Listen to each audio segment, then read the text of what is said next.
Hi there, I'm nicodehaan, and welcome to Living a Primal Lifestyle, where we explore a return to a more balanced and natural wild world. To recover our natural health and regain our rights and freedoms. And I'm Ellen Dahaan. And it's a beautiful day in downtown Durango. It's actually not downtown, but we are in Durango, and it's 47 degrees. And I think It's chilly. It's a little more chilly. It was like in the 70s for a couple days there, and it was kind of nice. Yeah, I'll lull this into a false hope of spring. Well, spring is around here, that's for sure. It's nice. The birds are singing, and the blooming is going on everywhere. For sure. Yeah. I can feel it with my nose too. Allergies, Yeah, we last week we didn't do a show because we were completely reconstructing our deck out back. Yeah, putting a roof over it. And put a roof and fans and... we got pictures on Facebook if you want to take a look at that. Please subscribe to our YouTube channel, hit the notification bell, hit the like button to help our channel grow. We also post the show on Facebook and on LinkedIn for your convenience. And all the topics for today's show are in the show notes. Listed below in the description so you can follow along and do your own research.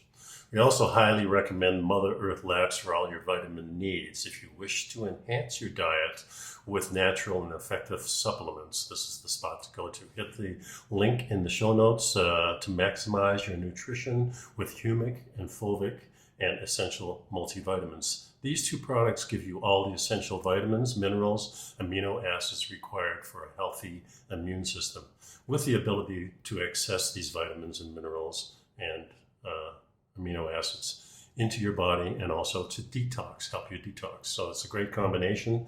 They also make a lot of other great selection of products, health products. So you might be interested in those. Take a look at that and see what you think. Let's get on with the show. I'm just sitting here. You're just waiting. That's right. I'm just waiting. Well, this first article here is entitled Unvaccinated People. I thought the salmon was the first article. No. Unvaccinated people increase the risk of COVID infection amongst the vaccinated, a study finds. And this, of course, caught my eye right away. It didn't really make any sense. Of course, if you're going to be immunized against anything, you just assume that this stuff works, and that's the way it is. I got my shot, so I'm safe. But apparently not so. You could be infected with the disease anyway. All the studies are finding. Now, the whatever immunization you got seems to wear off after a relatively short period of time. Yeah. Now, the reason I put this study in here is because the study was a computer study. It wasn't really studying human beings. It was the facts were put into a computer, and the computer came up with the analysis itself. So it says here... A computer model is what we're looking at here. And it was reported as if it were some kind of fantastic scientific response and information, and here everybody should read it. And it actually and how do you determine whether you're getting infected from somebody who already has the disease and you're vaccinated, or somebody that has the disease and is unvaccinated, or are you getting it from unvaccinated people who don't have the disease? I don't know. It doesn't really, none of that is stipulated in here at all. We don't know what the protocols were and what the... No, but the key facts here are unvaccinated people pose a disproportionate risk of COVID-19 infection to vaccinated people, according to a peer-reviewed study from the University of Toronto researchers, which examined the interactions between unvaccinated and vaccinated groups using a computer model. Nothing to say here. Nothing to see here, I guess. Nothing to see here. Yeah, I mean, that's nice. The model revealed some. I think basically it's just another cog in the wheel here of information, misinformation, speculation, wondering. Well, what it shows me is that the vaccine really is not working. Well, I mean, if you're gonna, if you got vaccinated and you're that susceptible to getting the disease, then there's something wrong with that whole picture. Right? Yeah. So the The paper does not capture other series of health risks from unvaccinated the unvaccinated imposed on the vaccinated. Yeah. It says, as the unvaccinated are more likely to end up in the hospital with COVID-19, they take up more resources and deprive the vaccinated of the access of care. For other conditions. Well, that's, none of that is. I think if you're vaccinated and you go to the hospital, you're taking up room for somebody else that has a heart attack, or it doesn't matter. Yeah, it doesn't matter if you're vaccinated or unvaccinated. It's just one of these bogus studies. The headline says it all: unvaccinated people increase the risk of COVID infection to the vaccinated. I mean, this is what the headline is. I think it's meant to scare you into getting your vaccination, and I think it's our own ability to access really good information that makes us decide whether we're going to be immunized or not. And certainly, when I was a child, I was immunized. I had no choice. But as I became an adult, I chose whether to get a shot or not. And if I felt like I needed a shot, I'm going to get it. Just give me the information and don't give me these bogus studies that are computer simulations. Well, the trouble is that sense to me. What we've got here is that we live in a society in which if it's on the internet, it must be right. Yeah. And if you publish something on the internet, you're an instant expert, and it's just as likely to be biased or have insufficient information from which to draw conclusions or be a computer model. Yeah, I think if you look at different articles you're going to be able to find an article that agrees with you no matter what it is. Well, that's statistics. Yeah. When I took statistics in college and realized that you can find statistics to support any position you want. Pretty much. Yeah. So and that's kind of, when I'm looking for articles, I'm looking for articles that interest me and for probably outcomes that interest me also. It's skewed that way. You're also looking for, you're willing to find all kinds of articles that have opposite positions. Well, I actually look for that. If I find an article slanting one way, I'm going to try to find the other way too, and then try to make sense of it. No doubt about that. Mm-hmm. Okay, so that's that. The next article is new article outlines the characteristics of a longevity diet. Now here's an example of something that doesn't agree with what our experience has been. Not exactly. In some sense, it does. It examines a range of research from studies in laboratory animals, and this is the part that got me to epidemiological research in human population. Yeah, this is the first time I've seen an article that talked about both laboratory animals and kind of the real world and human the first question comes to mind: what animals? Are they vegetarians? Are they carnivores? Do they eat both? Well, they said we explored the link between nutrients, fasting, genes, and longevity in short-lived species and connected these links to clinical and epidemiological studies in primates and humans, including centenarians, which is very interesting because a centenarian is a person who's over 100 years of age or older. Yeah. And we have a lot more centenarians and supercentenarians than we ever had in the past generations. Sure. Of which as far aware. as I know, yeah, that's for sure. Mm-hmm. And then, of course, the other side of it is these animals that live a very short amount of time. Mm-hmm. So, is this a fair study? I don't really know, but it's an interesting here's another study. example of some researchers who reviewed hundreds of studies. They didn't conduct the studies themselves. Right.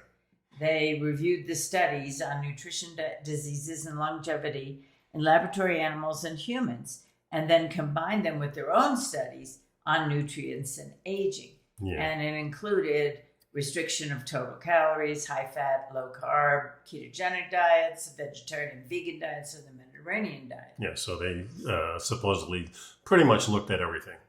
The article also included a review of different forms of fasting, including a short-term diet that mimics the body's fasting response, intermediate fasting, intermittent. Pardon? Intermittent. Oh, excuse me. Intermittent fasting. I'm reading too fast here. Frequent and short-term fasting. a periodic fasting, which is 2 or more days of fasting, or fasting mimicking diets more than twice monthly. In addition to examining lifespan data from these studies, the team linked these studies to specific dietary factors affecting several longevity regulating genetic pathways shared by animals and humans that also affect markers for disease risk, including the levels of insulin, the C-reactive protein, the insulin-like growth factor 1, and cholesterol. So these are all kind of buzzwords that these studies have. Yeah, well, then we come to the summary. And well, before the summary, he describes... That's what I'm talking about. Oh, okay. Yeah. Go ahead. He described, the authors described what eating for longevity could look like in real life. And I quote, lots of legumes, whole grains and vegetables, some fish, no red meat or processed meat, and very low white meat, low sugar and refined grains, good levels of nuts and olive oil, and some dark chocolate. Which is the part I really like. I think that part of the issue with all of these different diets and these suggestions for longevity and so on is each person's body is different and reacts differently to different kinds of foods. Now, I can't eat whole grains. I can't eat anything with gluten in it. I can. I mean, it doesn't put me in the hospital or anything, but I have a definite physical reaction to gluten. Sure. And certain gluten I do too. Not all of it. Not right. Like Not as right. significant. And we found certain foods like sourdough bread that doesn't affect us too much. Right. Especially if it's toasted. Yeah, especially toasted and with butter and things like that. But here we got no red meat. Well, we eat red meat. We eat a lot of red meat. And we find that it works for us. Right. It's healthy for us, and our bodies feel really good, and we have good results in terms of health and energy levels and all of those things. We don't eat white meat of like chicken or whatever.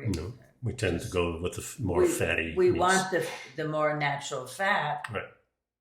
And then I don't understand this punctuation because it says low sugar and refined grains. Okay. Yeah. So no refined grains, but how do you have whole grains and what do you make out of these whole grains and not refine them? Well, they're all refined, Well, you refine them by making bread and pasta and things like that. So does this diet exclude bread and pasta and things that you make grains out of? It just says low. Yeah. Low sugar, Yeah, Good levels of nuts and olive oil. Yeah. I mean, dark chocolate, yes. I'm there. We're on board for sure. They said the next step in researching the longevity diet will be a 500-person study taking place in southern Italy. The longevity diet bears both similarities and differences to the Mediterranean-style diets often seen in the super-aging blue zones. Now, what they mean by that is the places where a high number of people get to 100 or older. And that's Japan and Okinawa and... even Loma Linda, California, places, Italy. And they say, so they look at populations that tend to be long-lived and see what they're eating. Yeah, that also kind of bothers me because these are places where people who are already in their 80s, 90s, and 100, and they tend to go there. So that's not a population like a normal population like we have in Durango. There's not a lot of people 100 years old coming here. Yeah, but I don't think so. I think that places like Sardinia, Italy, and Okinawa, Japan, those are people born and raised in those areas. Some of them. A lot of them. Yeah. A lot of them, and they don't travel far, and I don't know where Loma Linda, California came in, but whatever. Anyway, they talk about that. Generally speaking, they're finding that the common diets are plant-based or pescatarian, meaning fish-based, right, and relatively low in protein. Now, part of it is choosing what's available in the first place, what's available in your area, what you can actually get for food. Right. And number two is appetite tends to diminish a bit as you get older, maybe. Seems like it. More bland food. Things that are easier to make, easier to cook the food. So you're not going to spend an hour and a half preparing dinner. But also these places kind of will mimic a different type of lifestyle. It's not a real busy city life. There's not a lot of pollution in these areas. So there might be a lot of other factors that go into this rather than just the diet itself. I think about also a frame of mind of people who are living longer. You want to be around those people. You're probably likely to live longer. That's the placebo effect. They have a positive... Well, they also have a positive attitude towards life, and some of the things we talked about in our last show. Yeah, so there's a lot of things involved in this, and I just don't like. Let's include some of the things that we do into studies like this, and I think those. Yeah, kind of studies how about setting some regular people? Yeah, and see. Yeah. Now we did talk about the impact of your mental attitude and so on. Yeah. On your life, I think that's a huge important thing. Yeah. Mm-hmm. So anyway, look at the longevity diet and see what you think about it. That's kind of interesting.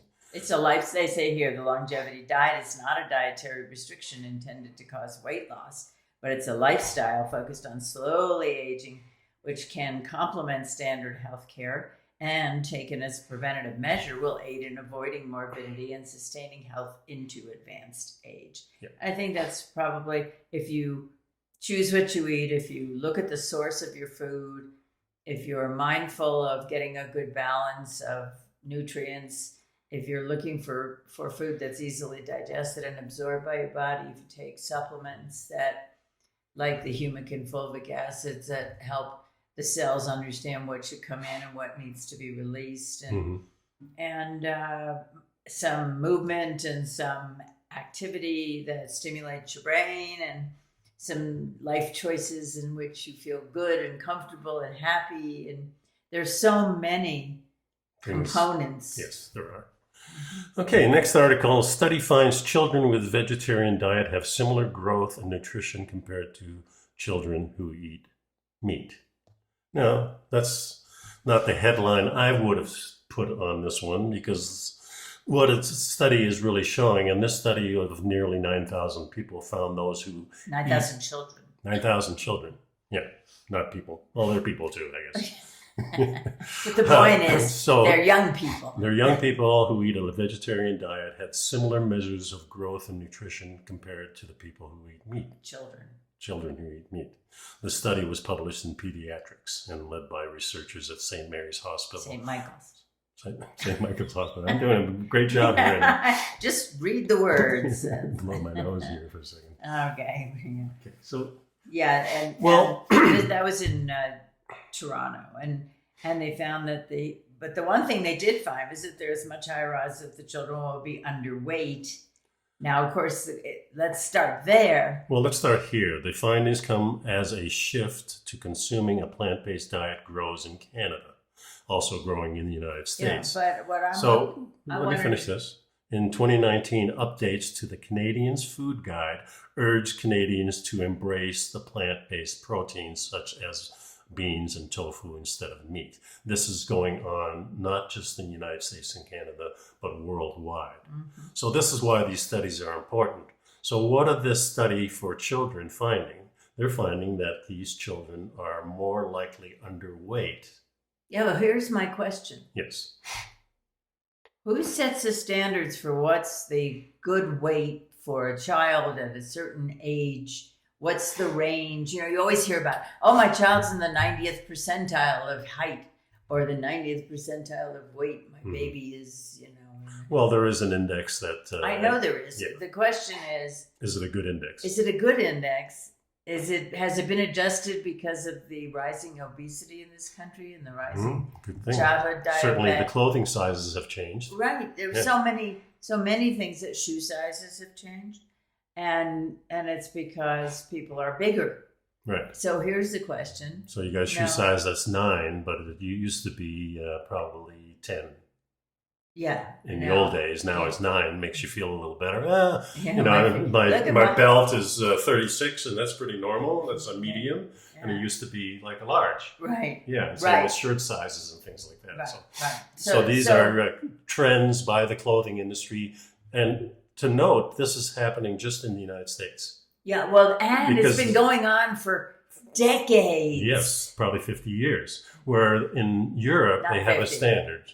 They have a standard, and that standard has been kept Hasn't constant. changed. It really hasn't changed. Mhm. So what they said over the last 20 years, they're seeing a growing popularity of these plant-based diets because that's the trend that the food industry is driving to us. That's what the news is saying.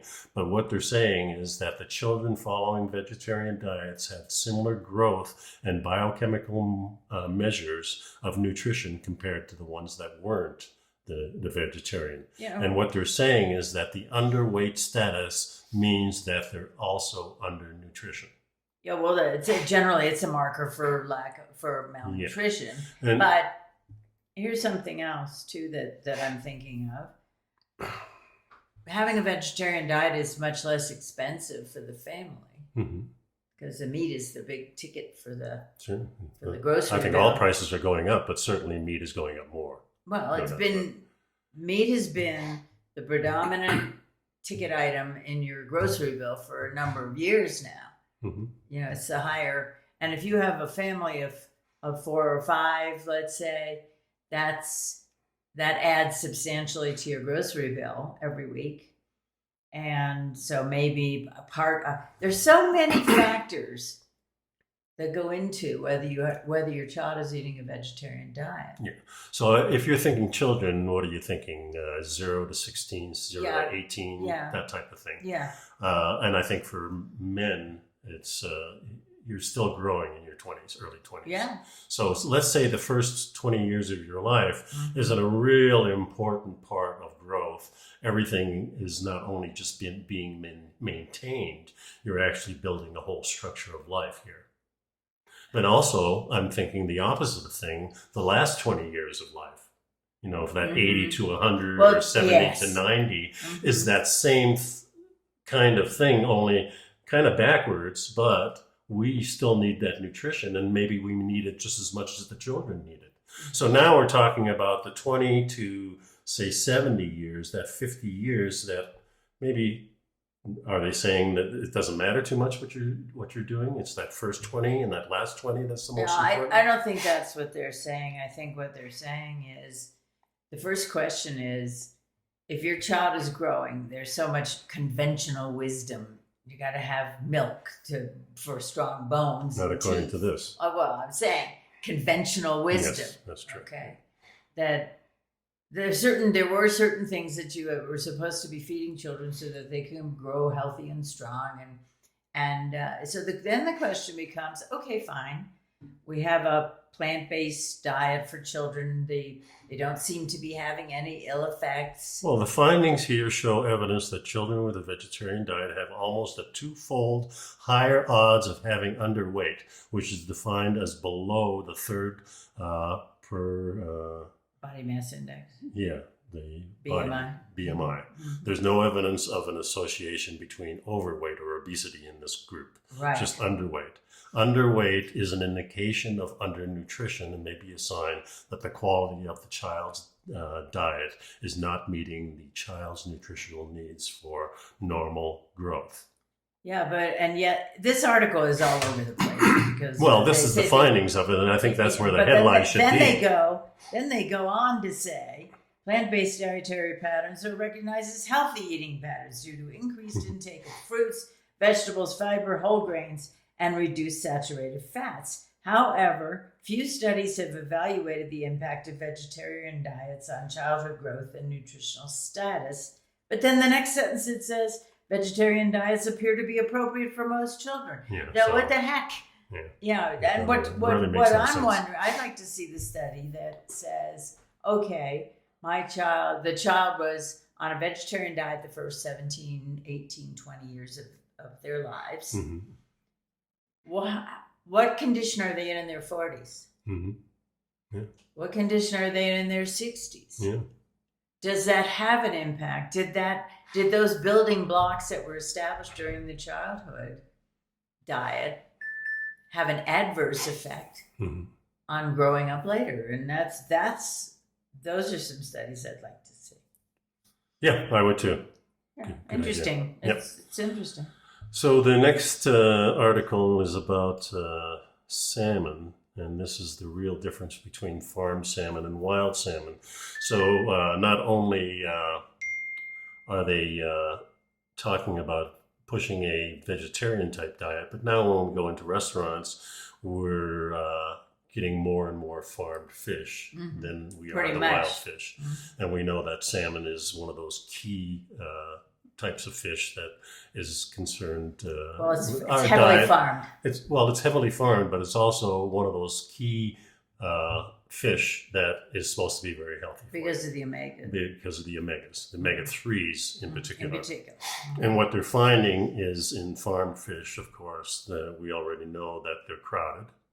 They don't have their regular lifespan where they go out and swim great distances, so they're not exercising as much.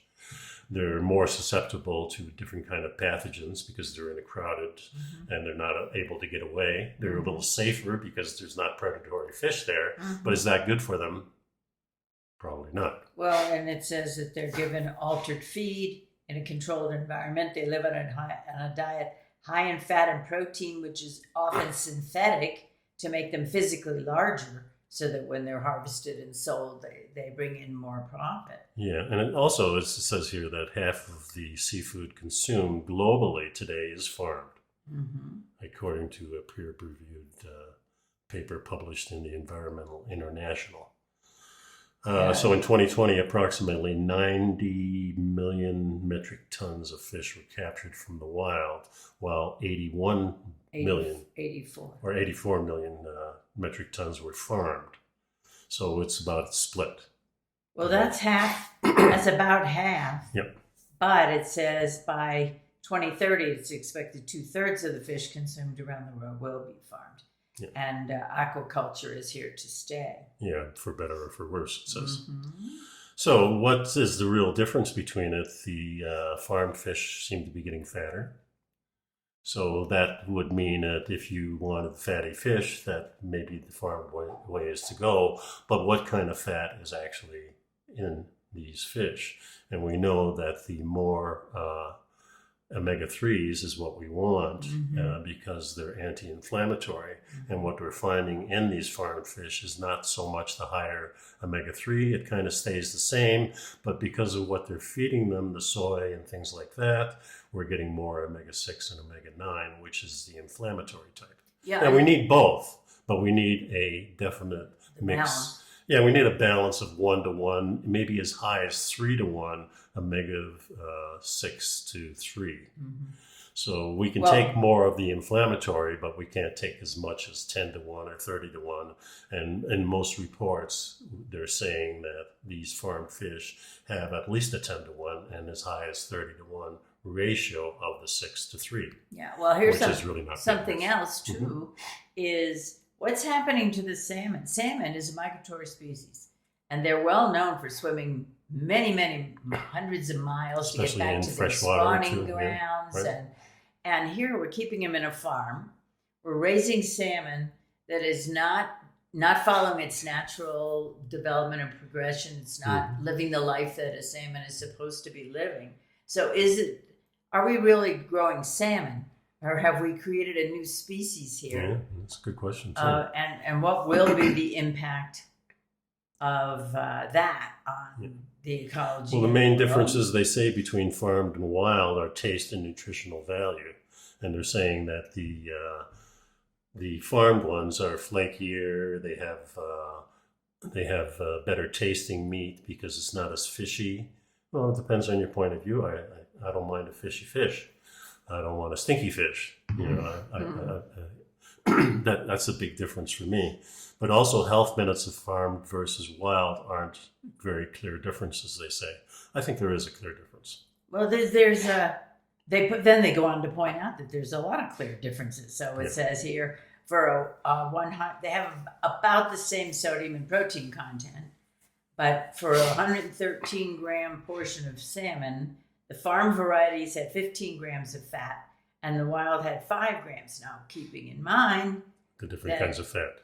The different kinds of fat, plus the attempt to fatten them up using synthetic and artificial proteins. And that's what they're saying they're getting. They're getting much more synthetic food Right. And they're getting, of course, soy. And then in the same serving, farmed salmon had 10 milligrams of calcium and the wild had 39 milligrams of calcium. That's a big difference.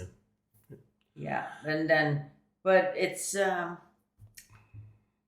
the close proximity of overcrowding aquaculture operations make salmon more susceptible to the transfer of disease and bacteria. On the flip side, wild isn't totally safe bet either because of the mercury content of wild fish. Well, the trace amounts of mercury, other toxic pollutants have been found in wild salmon. And keeping in mind that wild salmon are apex predators, they're at the top of the chain. Yeah, but so where are the people who are farming the fish getting the water from? The same place. I mean, Well, I'm sure they're treating the water, and who knows? because they have to. Because maybe so. With all they have to keep it clean enough so that there's not a lot of toxicity in the water, and they have to.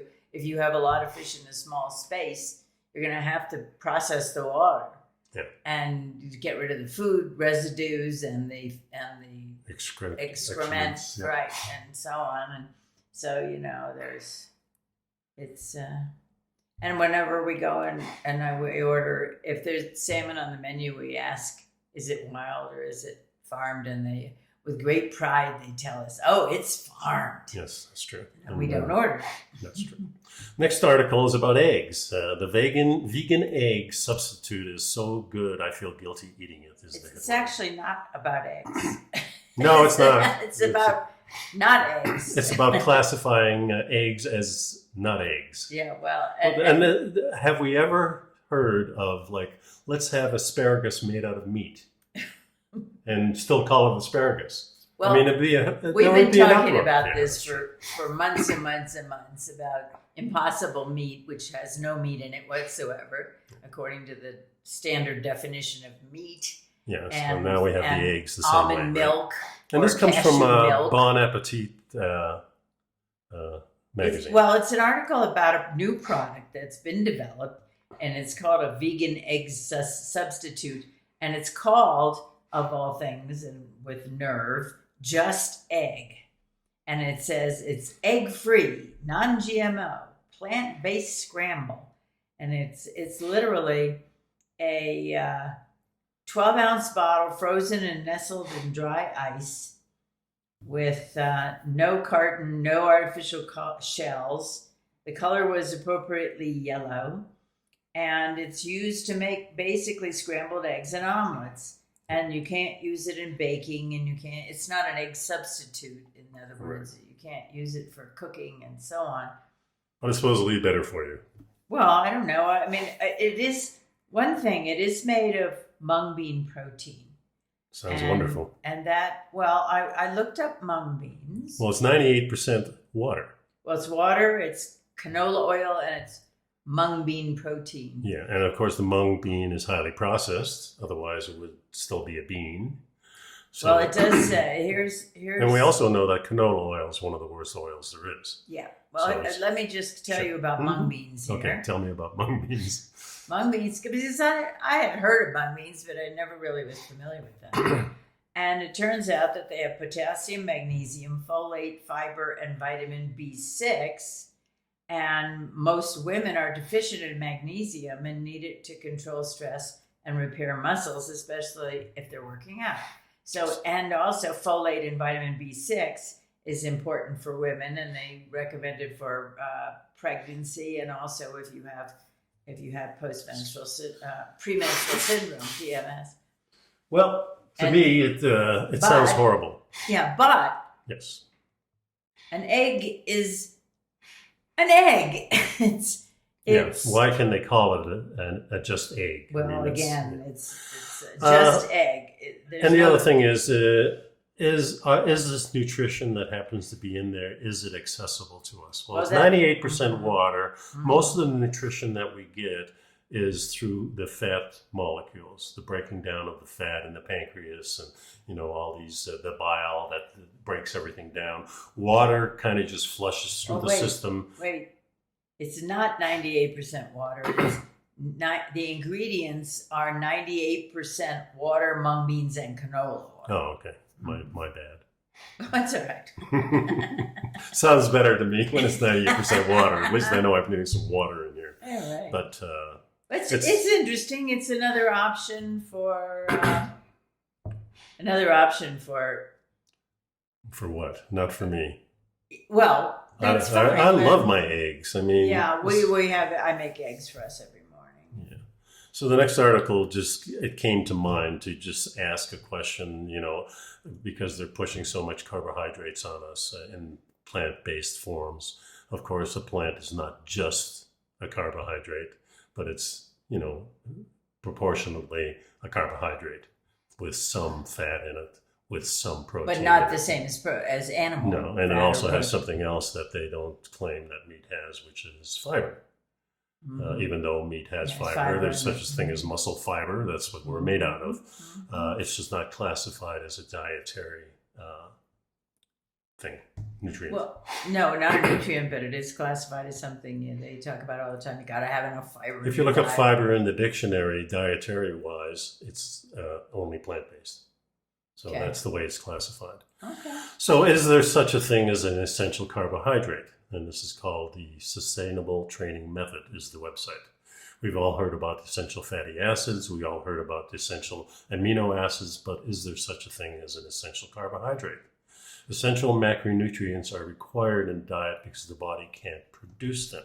So chemical reactions in the body can provide non-essential macronutrients. So our body can make the carbohydrates that we need out of the protein and fat. Well, let's talk for mostly protein. Let's just go back for just a second to something we talk about all the time, and that when no carbohydrate gets in your body, it's broken down and converted into sugar, which is glucose and fructose, or indigestible fiber. Yes. And although glucose, fructose, and fiber are all technically carbohydrates, they each have a different effect on the body. That's right. Glucose has three main uses in the body. It forms structural molecules called glycoproteins, which means the carbohydrate attaches itself to a protein, and that's how it goes through the body. Mm-hmm. Okay, and then like fat, it's a source of energy, especially in the brain. Right. So glucose is important as a source of energy, certainly the short-term bursts of energy. And the difference between the fat and the carbohydrates, they're stored a little bit differently. Your fat is stored in the fatty cells that are around different parts of your body. Where you don't want them is around your organs versus muscles. Right. Mm-hmm. Carbohydrates are attached to the proteins in your muscles and things like that, so they're very easily accessible. Mm-hmm. So I always explain it this way. Excuse me. Two ways of getting energy. One is from fat, which we all have plenty of, and the other is through carbohydrates, where we don't have your body. Sugar. Yeah, which is sugar or glucose, but it's also stored very shallowly in your body. It's not like the fat, because if there's too much of it, it actually converts into fat. Mm-hmm. It gets stored. Yeah. Gets stored. So to me, that means automatically that the fat is more important, because if you've got too much of the carbohydrates, it gets converted into fat, which we can use at any time. Carbohydrates, we can use them and use them up rather quickly. Mm-hmm. So if you're sprinting, if you're running away or running towards something, you need those carbohydrates to do that. Give you a burst of energy. Mm-hmm. However, if you're out of the carbohydrates, it's very difficult to switch right over to fat, where the opposite is true, that when you're running on fat, a majority of the time, it's very easy to switch over the carbohydrates and then back again. Yeah. So our society has been promoting the carbohydrates for many, many years in training regimens. For quick energy. And that's where this article comes from. Mm-hmm. And it's important to understand that we can run on fat for a very, very long time. And then for an emergency boost, the carbohydrates are always going to be there unless you've used them up. So the thing to do naturally is not to use them up, keep them for an emergency. That just makes common sense. Yeah, the trouble is that once they get stored in your body as fat, then they're not as accessible, just the way we're built. That's right. So this is a very interesting sentence, I thought. Humans eat meat and lions the carnivores eat meat. Right. Carnivores, the natural carnivores like lions, do not eat plants. Right. They'll eat the meat that eats the plant. Yeah, but they don't eat. Like if you come across a carcass and they're just killing it, and they actually move the stomach contents out of the way because that's where all the roughage is, and that's where the carbohydrates are. Yeah. So they don't eat it. However, lions have been known to eat a little grass now and then. Same with a cat. Same with a dog. Yeah, but that's not their primary diet. Well, my point is they use this for medicinal purposes. Well, right. They use it to kind of regulate their digestive system when they've eten something that isn't that great for them. Well, the sentence here that I'm looking at is that the human digestive tract produces an enzyme called amylase. Right. And amylase is used to digest starchy carbohydrates, which are the long chains of glucose molecules that we cannot digest. And it breaks it down into single glucose molecules that will quickly pass through the gut and into the bloodstream. Yeah, and this is important because we are omnivores. So when there's no animals around, we need to be able to get energy from other sources. And certainly in different cultures, you have different types of vegetables and plant matter that appear in the springtime, some in the summertime, some in the fall, very few in the wintertime. So that means that we really don't have access to these carbohydrates unless for some reason we stored them. And as history has pointed out, we've been very good about being able to access those things and storing them, even up in the higher latitudes where the Eskimos live. They do store some of these things, but mostly they live off of the animal products and the high fat content of those animals. Yeah, and it says here that although carbohydrates are not classed as essential, human body seems to be fitted with the tools to produce and to digest carbohydrates. Yep.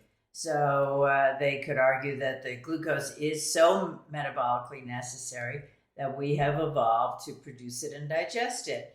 Yep. But both the amount of simple sugars and the rate at which we digest and absorb them has an impact on our health and performance. Yep. And while glucose from fruits, vegetables, and starches are generally well tolerated, too much in the form of sucrose-sweetened beverages or concentrated sweeteners can cause weight gain and metabolic problems. And certainly we've seen that, and just because of how accessible these types of carbohydrates are, especially in snack foods and things like that, we've become obsessed with them, and this is the dilemma that we're in. We've overused these things. If we went back just 150 years or so, what our grandparents were eating, most populations do pretty well. We don't have the huge health problems we have today. Yeah. I think most of our health problems today is because we're consuming these carbohydrates at a much more rapid rate, at we're eating much more of them than we used to eat them.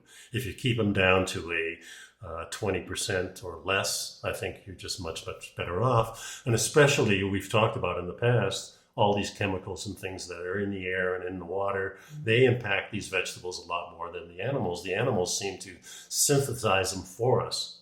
So the animal is a cleaner version as long as that animal is eating their natural food, and we haven't farmed them like we talked about with the fish. And it's the same problem we have with farmed all kinds of animals. If we kind of leave them alone in the pasture and farm them that way, not too bad, but we put them inside of a barn and now we feed them what we think we should be feeding them because it's the cheapest way to do it, then we don't do so well, and they don't do so well, and we don't do so well. So there's some very interesting information.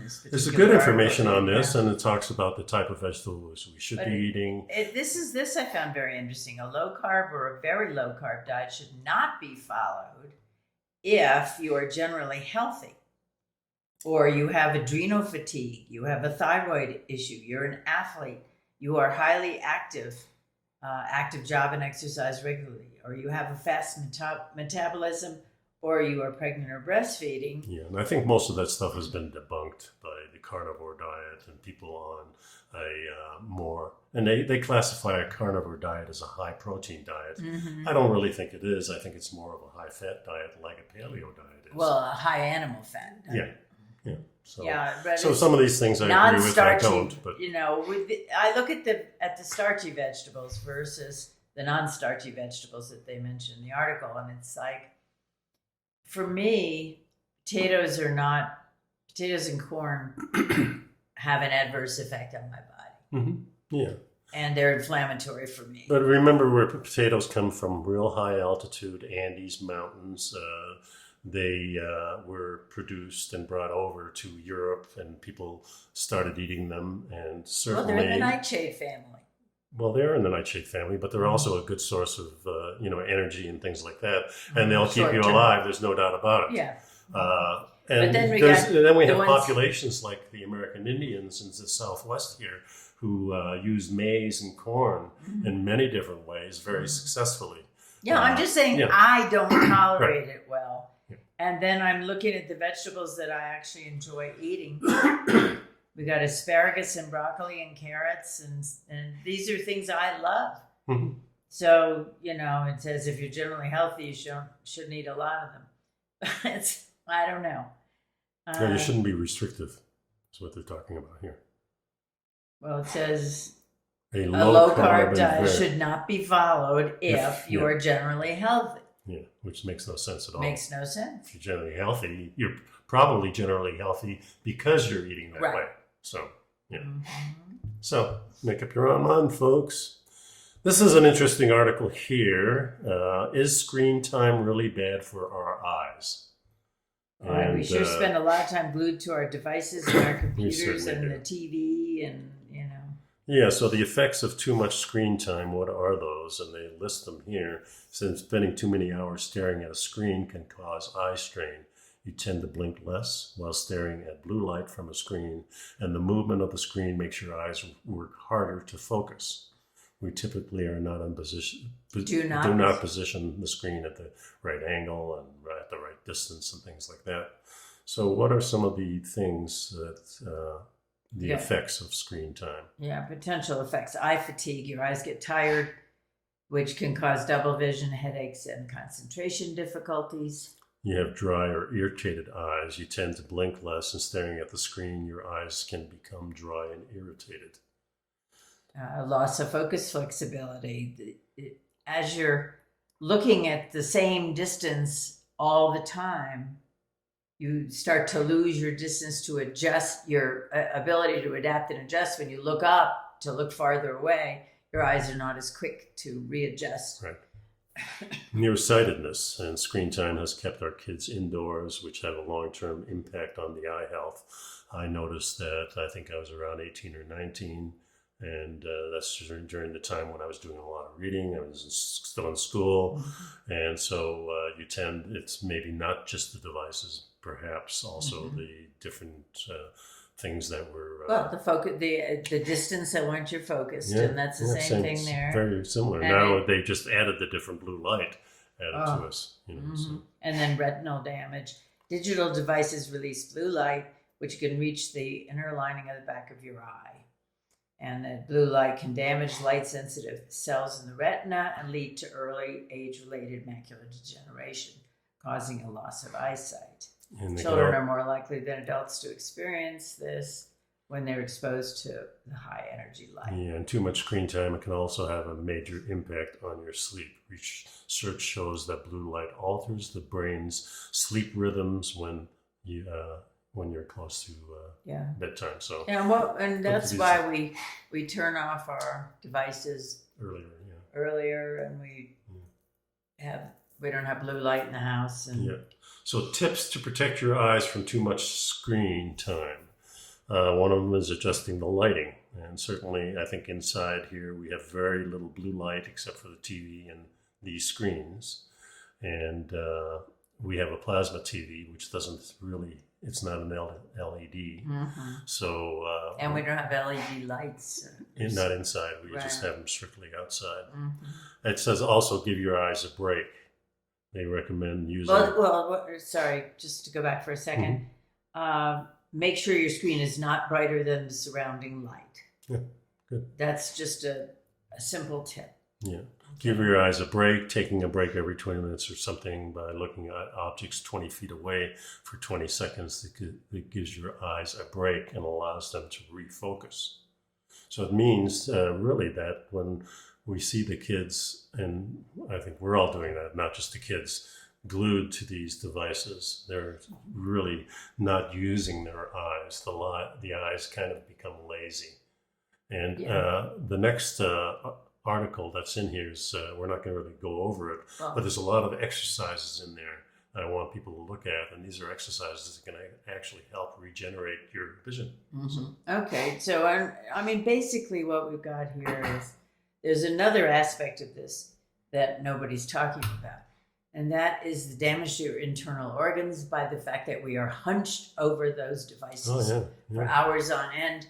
I constantly walk by and say, sit up, because I'm going to start taking photos of you to show you because I don't think we realize. Well, I think we don't, but a lot of times I'll see a snapshot of me and I see myself hunched over a little bit too. Yeah. And it's not good for your organs. It doesn't give you a chance. Your lungs don't inflate all the way. And, I mean, in general, it's important to maintain some good posture while you're doing this. And it's so interesting to me when people are looking at their phones like this. I mean, why not just hold it up a little bit and then you're not hunched over there. Yeah, your arms get tired. So some of the other tips. Get off your phone. Yeah, exactly. Keep your eyes moist. Consider using artificial tears to lubricate your eyes when they feel dry. Not only can screen time dry your eyes out, but the heaters and air conditioners in your space can also do that too. Keep your distance. You want to be at least 25 inches away from your eyes.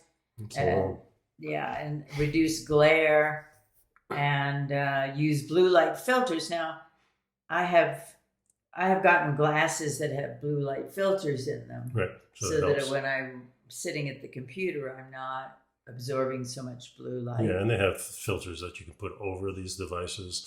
They also have different colors in the devices that you can change your screen to. Whether that helps or not, I'm not really positive. And the last thing they mentioned, get your eyes checked every year. Yeah, that seems normal.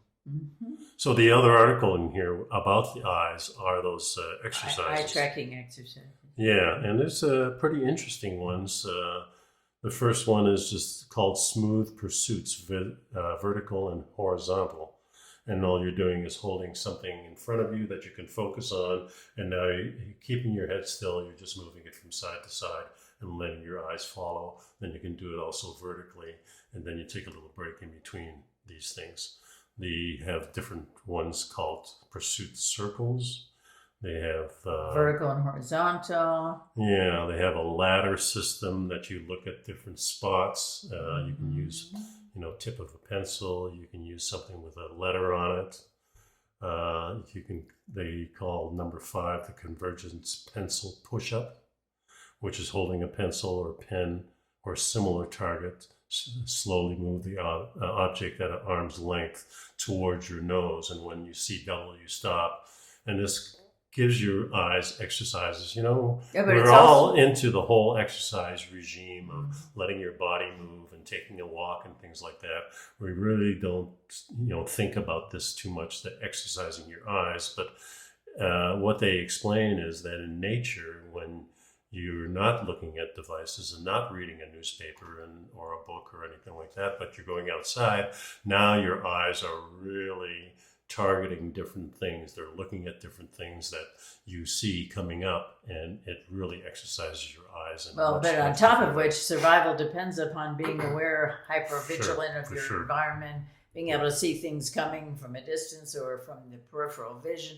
And then they also point out that these eye tracking exercises are also for brain rehabilitation. Sure. And as reading further down, all these different exercises reminds me of when I was a kid, tossing a ball around. Even when I was home alone, I remember living in the basement, and next to the fireplace, there was this little platform. And I take the ball and hit it and catch it, and hit it and catch it, and hit it and catch it. Your mother must have been thrilled. Oh, they were thrilled, for sure. You're not doing your homework. I was playing with the ball. We can hear that ball. That's right. But these are exercises, even just playing catch and things like that. This is really good for your eyes. And it's good for coordination. It's good for your brain, everything. Yeah. Makes sense. Mm-hmm. Okay, so well, something to look at if you're interested. Yeah, I think these exercises are great. I've been doing a few of them, so check them. So the last article we have here is on pollution, and it's microplastics are in our bodies. How much do they harm us? And I think just common sense tells you it's not really good for you. Well, it's not natural, and it doesn't seem to break down. I mean, they keep telling us the plastic doesn't break down in the landfills, and it doesn't break breaks down down in to very water. small molecules that Some don't does. go away. Right. Mm-hmm. All plastic waste is it's everywhere. This is the introduction is very interesting. It says, a few years ago, as microplastics began turning up in the guts of fish and shellfish, the concern was focused on the safety of seafood. Shellfish was a particular worry because, unlike fish, we eat the entire animal, the stomach, and that includes the microplastics. And in 2017, Belgian scientists announced that seafood lovers could consume up to 11,000 plastic particles a year by eating mussels, a favorite dish in that country. But what long-term effect? Yeah, this is scientists already understood the plastic continuously fragmentation in the environment, shredded over time into these small fibers, smaller than a strand of human hair. So, and they become airborne. Yeah. So we're breathing them. Yep.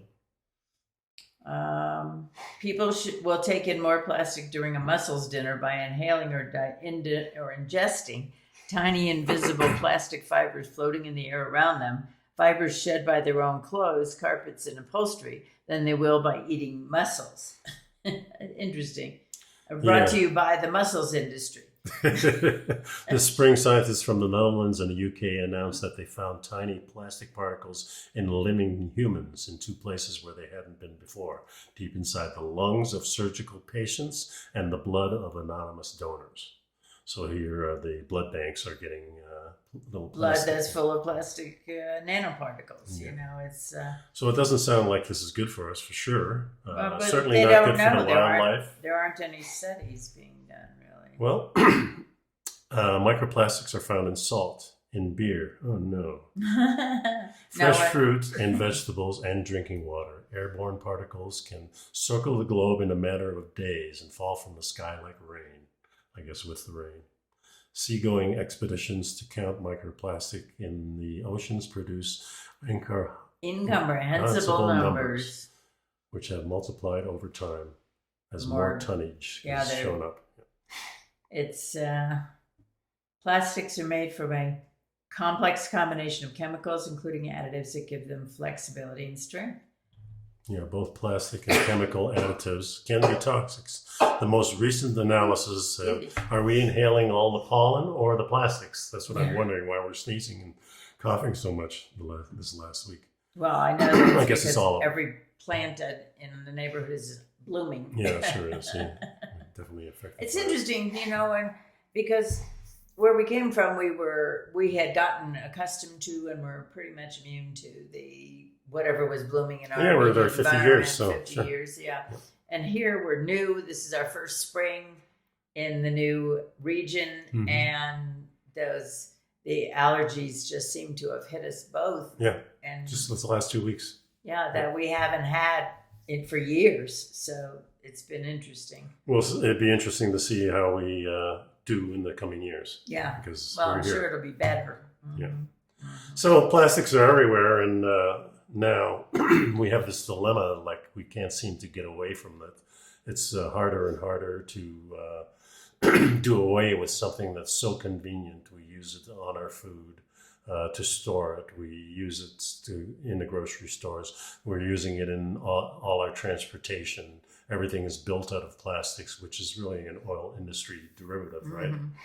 So I don't see getting away from this too much. It seems like we're using more and more of it, and just because we go to the store with our knit bags and things like that, it doesn't seem like that's a big impact. But I guess everything helps.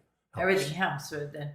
So now they're finding, excuse me, the search for potential harm from plastics began with animal studies 40 years ago when marine biologists were studying the diets of seabirds. and began finding plastic in their stomachs. More marine wildlife has been affected by plastic, either becoming entangled in it or through ingestion. And now the studies have gone beyond birds to rats and mice. There is all 7 sea turtle species, 45% of the marine mammal species, 21% of seabird species were affected by eating or becoming entangled in plastic by the year 2012. In that same year, 10 scientists unsuccessfully called on the world's nations to classify the most harmful plastics as hazardous.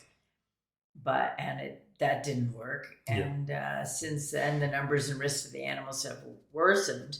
More than 700 species are affected by plastics. It's probable that hundreds of millions of wild birds have consumed plastics. And by mid-century, all seabird species on the planet are predicted to be eating it. Yeah. So in humans, laboratory tests, microplastics have been shown to cause damage to human cells, including both allergic reactions, and even cell death. So far, there's no studies documenting in large groups of people a connection between exposure to microplastics and the impact of health. I don't know if we need a large study or not. I think we know that it's damaging us. It can't be good for us. This stuff doesn't seem to go away.